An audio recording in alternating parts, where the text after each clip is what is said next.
அனைவருக்கும் வணக்கம். நாம் இந்த காணொலியில் வந்து பார்த்திங்கன்னா ஆசாரக்கோவையை பற்றி விரிவான முறையில் பார்க்க போகிறோம். ஆசாரக்கோவை அப்படிங்கிறது பார்த்திங்கன்னா 11 கீழ்கணக்கு நூல்களில் ஒன்று.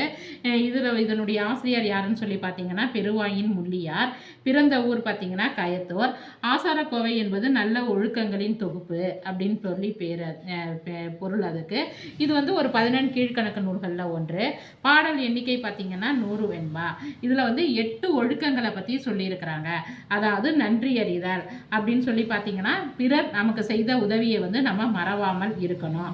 பொறை உடைமை அப்படின்னு சொல்லி பார்த்தீங்கன்னா பிறர் செய்யும் தீமைகளை நாம் பொறுத்து கொள்ளணும். இன்சொல் அப்படின்னு சொல்லி பார்த்தீங்கன்னா இனிய சொற்களை பேசணும்.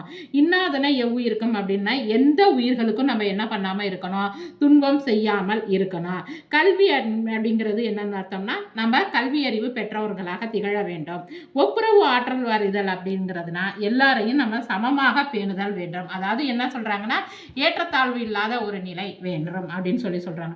அறிவுடைமை அப்படின்னா வேற ஒன்றும் இல்லை, அறிவுடையவராக நாம இருக்க வேண்டும். அடுத்து நல்லினத்தாரோடு நற்றல் அப்படின்னா என்ன அர்த்தம்னா நல்ல குணமுடைய பண்புடையவர்களோடு நாம சேர்ந்து இருக்க வேண்டும் அப்படின்னு சொல்லிட்டு இதுல 8 ஒழுக்கங்களை பத்தி ஆசாரக்கோவையில வந்து சொல்லியிருக்கிறாங்க.